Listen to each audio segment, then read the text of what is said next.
नमस्कार, आप देख रहे हैं रिपोर्ट राजस्थान। मैं हूं प्रशंसा। शुरू करते इस वक्त की खबरों के साथ। भारतीय जनता पार्टी द्वारा जनसंघ के संस्थापक डॉक्टर श्यामा प्रसाद मुखर्जी की पुण्यतिथि को बलिदान दिवस के रूप में मनाया गया। इस अवसर पर जयपुर स्थित भाजपा प्रदेश कार्यालय में श्रद्धांजलि सभा का आयोजन किया गया। मुख्यमंत्री भजनलाल शर्मा, भाजपा प्रदेश अध्यक्ष मदन राठौड़, उप मुख्यमंत्री दिया कुमारी और प्रेमचंद बैरवा, साथ ही कैबिनेट मंत्री राज्यवर्धन सिंह राठौड़ ने डॉक्टर मुखर्जी को पुष्पांजलि अर्पित की। भाजपा की ओर से प्रदेश भर में बूथ स्तर तक कार्यक्रम आयोजित किए जा रहे हैं ताकि डॉक्टर मुखर्जी के राष्ट्रनिष्ठ बलिदान और आदर्शों को जन जन तक पहुंचाया जा सके। प्रसाद मुखर्जी ने जिस तरह से राष्ट्र के निर्माण में अपना संपूर्ण जीवन लगाते हुए एक देश को दिशा देने का काम किया, निश्चित रूप से मैं उनके चरणों में पुष्पांजलि अर्पित करता हूं और उनसे बताए हुए मार्ग पर चलने के लिए आप सभी से आशा रखता हूं। क्योंकि आज का दिन ये महत्वपूर्ण दिन है।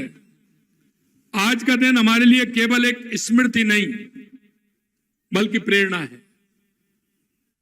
प्रेरणा भी वो जिसमें देशभक्ति का जज्बा हो।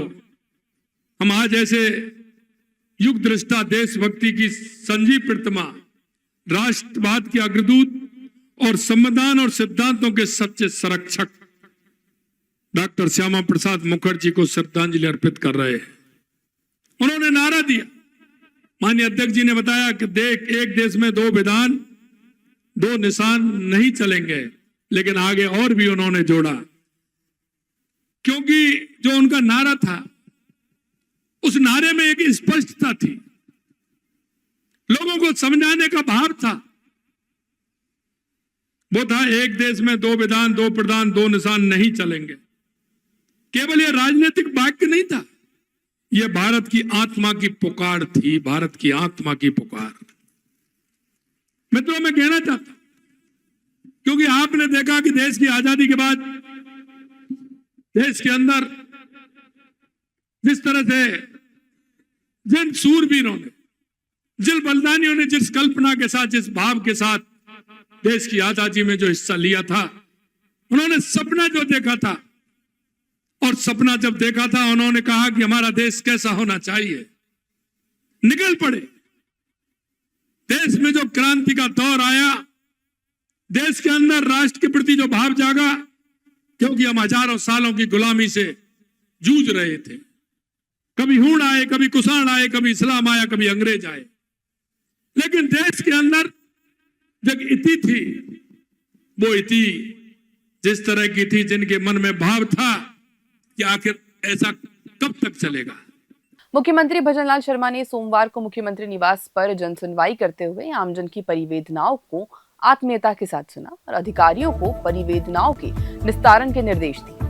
शर्मा ने कहा कि राज्य सरकार आमजन को बेहतर सुविधाएं एवं सेवाएं उपलब्ध कराने के लिए कटिबद्ध है।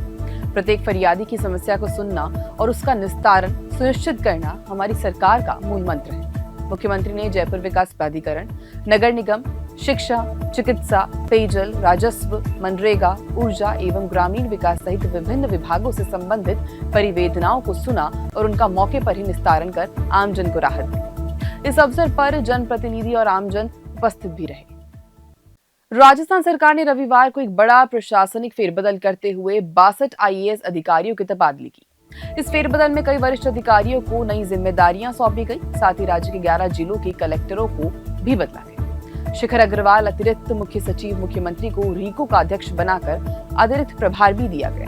गहलोत सरकार के समय गृह विभाग जमे आईएएस अधिकारी आनंद कुमार को होम से हटा दिया गया है। पूर्ववर्ती गहलोत सरकार आनंद को अक्टूबर 2022 में गृह विभाग में लाई। इसके बाद भजनलाल सरकार ने उन्हें एसीएस होम की कमान सौंपी थी। अब एसीएस फॉरेस्ट बनाया गया है। वहीं 5 साल तक वित्त विभाग में रहे आईएएस अखिल अरोड़ा का तबादला करके जलदाय विभाग में एसीएस की जिम्मेदारी दी। इसके अलावा राजस्थान के पूर्व सीएम अशोक गहलोत के प्रमुख सचिव रहे कुलदीप नाका को सामाजिक न्याय और अधिकारिता विभाग से उच्च और तकनीकी शिक्षा के एसीएस की जिम्मेदारी दी। स्टेट वाइल्ड लाइफ बोर्ड की 15वीं बैठक आज होगी। मुख्यमंत्री निवास पर दोपहर 3 बजे बोर्ड की बैठक होगी।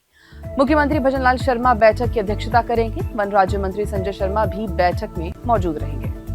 बैठक में विकास योजनाओं से संबंधित अनुमोदन के लिए प्रस्ताव रखे जाएंगे। वन एवं वन्य जीव संरक्षण के संबंध में भी विचार विमर्श होगा। जयपुर, जोधपुर, उदयपुर के मुख्य वन संरक्षक रणथंभौर, मुकुंदरा और सरिस्का के सीसीएफ एंड एफडी भी मौजूद रहेंगे। सरिस्का, रणथंभौर, करौली, रामगढ़, विषधारी के उपवन संरक्षक भरतपुर, माउंट आबू, जैसलमेर, जयपुर चिड़ियाघर, मुकुंदरा, जोधपुर, बीकानेर, चित्तौड़, राजसमंद, उदयपुर, कोटा राष्ट्रीय चंबल गड़ियार अभयारण्य, धौलपुर के उपवन संरक्षक भी मौजूद रहेंगे। प्रदेश कांग्रेस अध्यक्ष गोविंद सिंह डोटासरा ने एक बार फिर राज्य की भजनलाल सरकार पर जमकर हमला बोला। डोटासरा ने कहा कि 1.5 साल के शासन में राजस्थान में सरकार नाम की कोई चीज नहीं है। प्रदेश में राष्ट्रपति शासन जैसे हालात है। राजस्थान के अंदर सरकार चल रही है, सरकार नाम की कोई चीज नहीं है।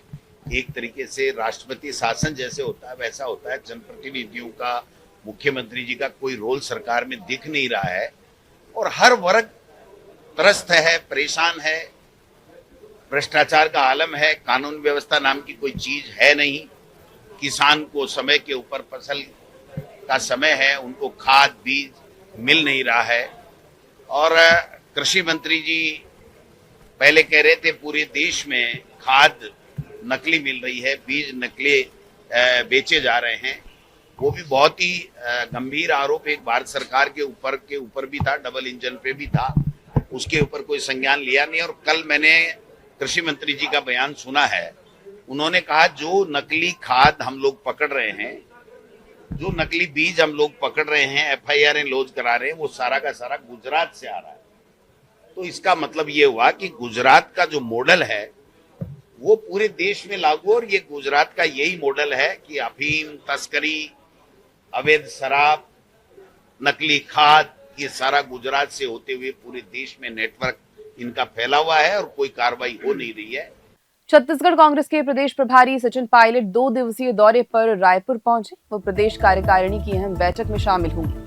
बैठक में जिला कांग्रेस पदाधिकारी, संगठन के प्रमुख विभागों के प्रतिनिधि और कार्यकारिणी सदस्य संघ संगठन विस्तार से लेकर मॉनसून सत्र में प्रदेश सरकार को घेरने तक पर मंथन होगा। सचिन पायलट ने पत्रकारों से बातचीत में कहा कि बैठक का उद्देश्य अब तक किए गए कार्यों की समीक्षा करना और भविष्य की रणनीति तैयार करना है।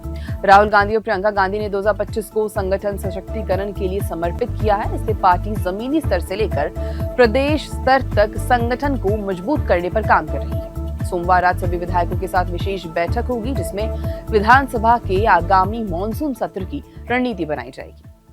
आज पूरे प्रदेश से हमारी पार्टी के जो कार्यकारिणी के सदस्य हैं, जिला कांग्रेस के अध्यक्ष हैं, हमारे संगठन के जो प्रमुख सेल्स एंड डिपार्टमेंट्स हैं, विभाग हैं, उन सब की हम लोग आज एक मीटिंग ले रहे हैं। अब तक जो हमने काम किए हैं उसकी रिपोर्ट ले रहे हैं और भविष्य में हम लोगों को क्या रूपरेखा बनानी है, क्योंकि संगठन को आप जानते हैं कि 2025 का जो वर्ष है वो राहुल गांधी जी और खड़गे जी ने समर्पित किया है संगठन के लिए। इसलिए अभी से ही हम लोग अपने संगठन को पुख्ता करना चाहते हैं। बूथ से लेके प्रदेश लेवल तक जो जो हमें तब्दीलियां करनी हैं, बदलाव लेकर आने हैं या जो रोड मैप तैयार करना है, उस पर आज विस्तार से चर्चा होगी और 2 दिन तक यहाँ लगातार बैठक कर कर हम लोग कांग्रेस पार्टी को नई दिशा देने का काम करेंगे। आज रात को सभी विधायकों से हम लोग चर्चा करेंगे और सदन के अंदर, क्योंकि प्रशासन, सरकार और भाजपा का जो कार्यकाल रहा पिछले 1.5 साल से हम सब लोग देख रहे हैं, और सबसे महत्वपूर्ण मुझे लगता है कि जो लॉ एंड ऑर्डर है, कानून व्यवस्था है, वो बहुत लचर है और यहाँ पर नियंत्रण मुझे लगता है दिल्ली का ज़्यादा है, रायपुर का कम है। सारा कुछ मैनेज ऊपर से हो रहा है और लोगों का विश्वास उन लोगों में नहीं रहा जिन्होंने वोट लिए हैं, जिन लोगों को जनता से आशीर्वाद मिला है शासन करने का, उनके बजाय वो बाहर दिल्ली की तरफ देखते हैं सारे निर्देशों के लिए, सारे निर्णयों के लिए। इसलिए सरकार को जवाबदेही तय करना हमारी जिम्मेदारी है। सदन के अंदर हमारे विधायकों ने बहुत प्रभावशाली तरीके से मुद्दों को उठाया है, लेकिन स्टेट के जो जो इश्यूज हैं उन पर चर्चा करेंगे और सभी विधायकों से चर्चा करने के बाद आने वाले मॉनसून सत्र की रणनीति बनाएंगे। ये गृह मंत्री अमित शाह जहाँ छत्तीसगढ़ में कल उन्होंने साफ कहा कि बरसात में भी नक्सलियों को चैन से सोने और बैठने नहीं हम तो शुरू से ही हिंसा के खिलाफ हैं और LWE जो एक्सट्रीमिस्ट लोग हैं जो हिंसा का प्रयोग करते हैं उसके खिलाफ हमेशा से कांग्रेस पार्टी रही है।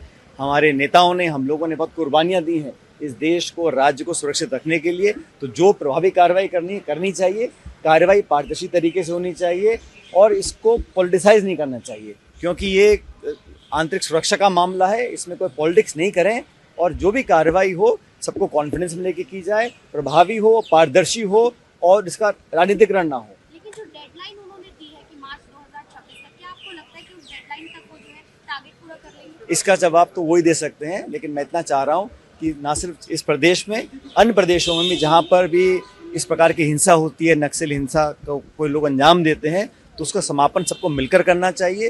लेकिन इसमें जैसे मैं बार बार कहता हूँ, रेखांकित करना चाहता हूँ कि बहुत सोच समझकर कठोर कदम उठाने चाहिए। सारी कार्रवाई पारदर्शी तरीके से होनी चाहिए, क्योंकि कार्रवाई तो सरकार करवाती है, करने वाले जो हमारे अर्धसैनिक बलों के साथी हैं, पुलिस के साथी हैं, वो अपनी जान पर खेलकर इन चीज़ों में अपना भूमिका निभाते हैं।